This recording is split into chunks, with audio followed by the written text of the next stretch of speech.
गरीब विधवा गोमती अपनी दो बेटियों की शादी की तैयारी में लगी थी कि एक अनजान व्यक्ति का फोन आया। फोन उठाते ही वह बोला, बहन तैयारी रखना, मैं शाम तक भात की रस्म निभाने आ रहा हूं। गोमती बोली, कौन बोल रहे हो भाई?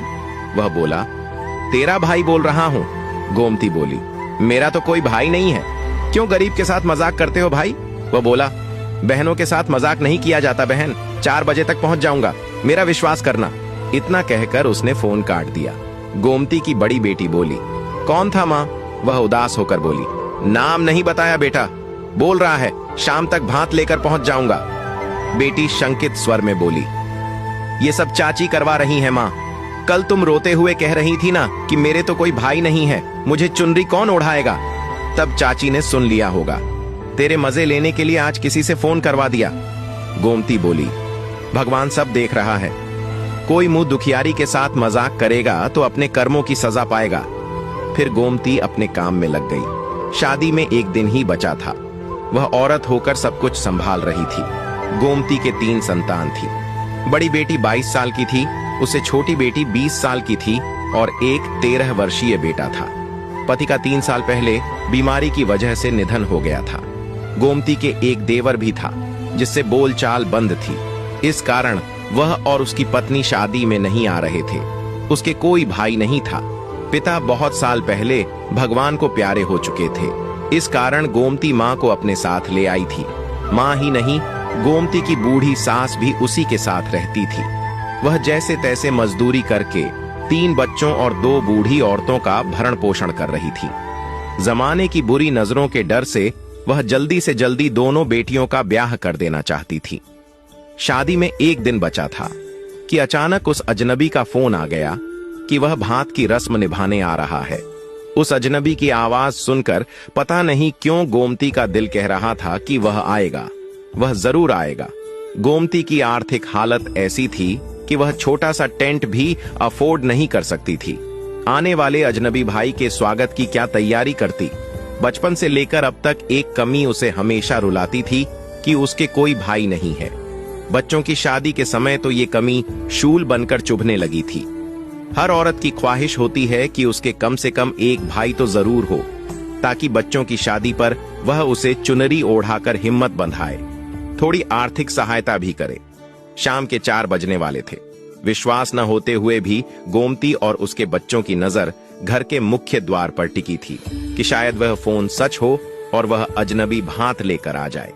जैसे ही 4 बजे एक चमचमाती लग्जरी कार उसके घर के गेट के आगे आकर रुकी। फिर दूसरी गाड़ी आई, फिर तीसरी, फिर देखते ही देखते गाड़ियों की लाइन लग गई।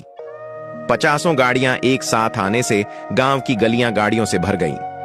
पूरे गांव में खलबली मच गई। लोग अपने घरों की छतों पर चढ़कर ये नजारा देखने लगे। गोमती तो जैसे पागल सी हो गई थी। सोच रही थी, ये कैसा भाई है, ये तो पूरी फौज लेकर आ गया, इतने लोगों को कहां बैठाऊंगी? उसने बेटे को कहा, जल्दी पूरे मोहल्ले में बुलावा दे आ, बोलना मेरी माँ का भाई भात लेकर आया है। वह भागकर अंदर गई और भाई के तिलक और आरती के लिए थाली तैयार करने लगी। धीरे धीरे गाड़ियों से उतरकर भांति गोमती के घर के गेट के आगे इकट्ठे होने लगे। सभी वीआईपी लोग लग रहे थे। मोहल्ले की औरतें दौड़ दौड़ कर गोमती के घर आ रही थीं। आते ही पूछती, बहन ये अमीर भाई कहाँ छुपा रखा था? कौन है ये? कहाँ रहता है? पहले कभी बताया नहीं तुमने? गोमती बेचारी क्या जवाब देती? उसे तो खुद ही नहीं पता था कि ये भाई है कौन। गोमती के सैकड़ों भाइयों ने पानी भी नहीं पिया था, सीधे भात भरने लगे थे। सबसे पहले जो व्यक्ति आया वह तिलक निकलवाते वक्त बोला, बहन पहचाना क्या? गोमती ने नामे गर्दन हिलाई। तब वह बोला, बचपन के दिन याद करो, जब एक 7 साल का बच्चा हमारे गांव के जोहड़ में डूब रहा था, तब तुमने अपनी जान पर खेलकर उसकी जान बचाई थी। मैं वही हूं। गोमती बोली, कैलाश हो? मगर तुम लोग तो किसी शहर में जाकर बस गए थे। वह मुस्कुराते हुए बोला, हां बहन, शहर जाने के बाद पिताजी का धंधा चल निकला, फिर हम लोग गांव लौटकर वापस नहीं आए। मैं तो सब कुछ भूल चुका था, मगर पिछले महीने पापा ने याद दिलाया कि एक लड़की का बहुत बड़ा आभार है तुम पर, वो जरूर उतारना। तब मैंने अपना एक आदमी भेजकर तुम्हारा पता लगवाया। उसने बताया कि तुमने इस तारीख को बेटियों की शादी तय कर रखी है। इसलिए मैंने सोचा भांजियों की शादी पर भात भर देता हूं। देखो, मैं वक्त पर आ गया।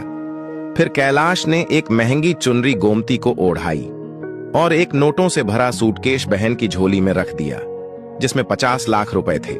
उसके साथ आए सैकड़ों लोगों ने भी उसे चुनरी ओढ़ाई और थाली में नोटों की गड्डियां रखते गए। अचानक एक गरीब औरत के घर पैसों की बरसात हो गई थी। जो भी देख रहा था सदमे में आ गया। एक विधवा जो बेटियों की शादी का खर्च उठाने के काबिल भी नहीं थी, उसके इतने सारे करोड़पति भाई आ गए। भाई न होने के कारण वह एक चुनरी को तरस रही थी, मगर उसके भाइयों ने तो उसे सैकड़ों चुनरियां ओढ़ा दी थीं। गोमती पगलाई सी रोते रोते भाइयों का तिलक करती रही थी। गोमती को रोते देखकर पास खड़ी महिलाओं के भी आंसू निकल रहे थे। अभी भात की रस्म पूरी ही हुई थी कि एक ट्रक आया, जिसमें दहेज का सामान भरा पड़ा था। सारा सामान गोमती के घर में उतार दिया गया। सारे सामान को सभी आंखें फाड़ कर देखने लगे, क्योंकि इतना कीमती सामान किसी ने भी अपनी बेटी को नहीं दिया था। कैलाश बोला, अब चलता हूं बहन, ये मेरा एड्रेस और फोन नंबर है। अगली शादी में भात का न्योता देने आना, तभी आऊंगा।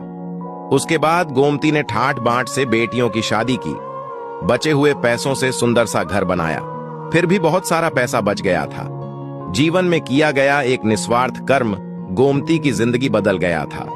वह एक ईमानदार और दयालु महिला थी, इसलिए ईश्वर ने उसे दिया, तब बढ़ा दिया, इतना बड़ा कि उसका दामन खुशियों से भर गया। वीडियो कैसी लगी कमेंट्स जरूर कीजिएगा।